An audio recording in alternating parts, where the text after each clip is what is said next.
Welcome to the lecture on forests and their importance. I am Dr. T. Usha Madhuri, working as Associate Professor in the Department of Civil Engineering, Andhra University College of Engineering.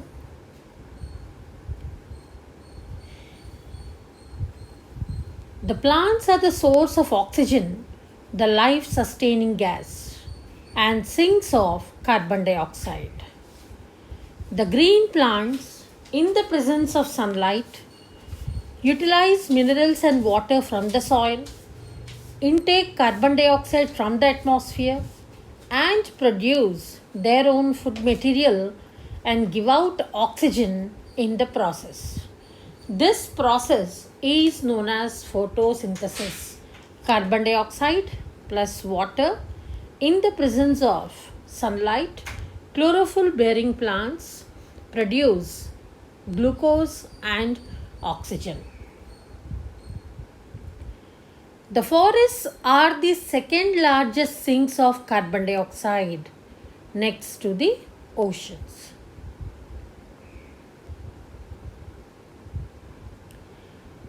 Green plants are regarded as the primary producers. The plants are also called autotroph, self-nourishing, photoautotroph, that is producing food by self utilizing light. The entire life on earth, either herbivore, carnivore, omnivore, detrivore or decomposer, has to depend upon the green plants either directly or indirectly for their food material. The grazing food chain starts with the producer and the detritus food chain starts with the dead matter. So, a herbivore directly depends upon the producer for food, which are plant eaters, and the carnivores are meat eaters, which depend upon the herbivores, which in turn depend upon the plants for their food. Hence, entire life depends on the green plants for their food material, either directly or indirectly. Forests play an important role in hydrological cycle. We know the hydrological cycle: evaporation from water bodies, transpiration from green plants,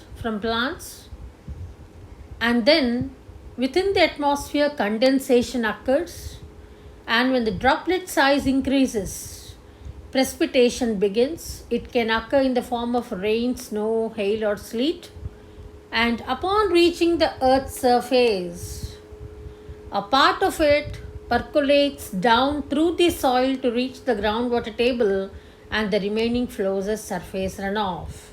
So in the hydrological cycle, the role of a plant is in transpiration and then enhancing infiltration and reducing surface runoff, and also providing hygroscopic nuclei for condensation to occur in the atmosphere.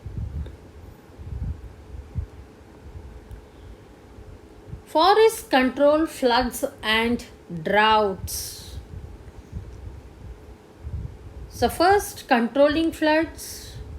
The roots hold the soil firmly and the water is made to infiltrate or percolate when there is cover of forests or vegetation, and the surface runoff is reduced. Then coming to drought control, when vegetation cover occurs, they add to the moisture content in the atmosphere through transpiration and also enhance cloud formation by providing hygroscopic nuclei, and thus precipitation occurs. So forests control floods and droughts.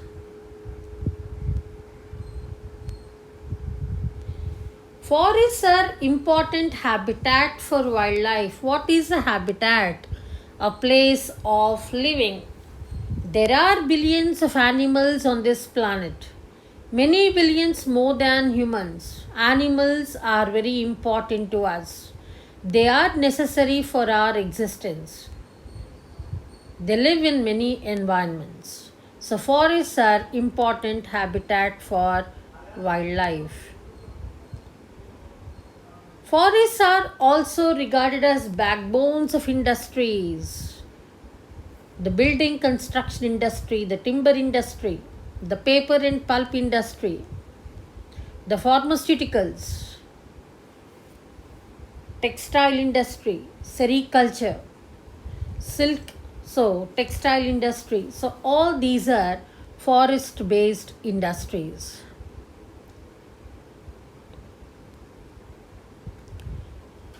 Forests are rich in biodiversity. Biodiversity is the variety and variability among living beings. So, animal biodiversity and plant biodiversity. Hence, to summarize,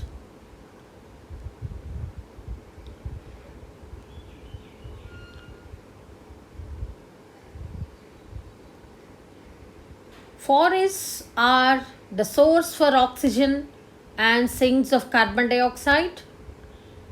They are the primary producers upon which the entire life on earth depends for its food material, either directly or indirectly. They play a very important role in hydrological cycle. They control floods and droughts. They are important habitats for wildlife. Industries which are forest based have been listed here, and forests are rich in biodiversity. Worldwide, about 31% of land area is under forest cover, and in India, it is about 21.6% of land is under forest cover. Hence, it is to be concluded that forests are very important. They are rich in biodiversity and they have several ecological values, environmental values, ecological values, and thus need to be conserved. Thank you.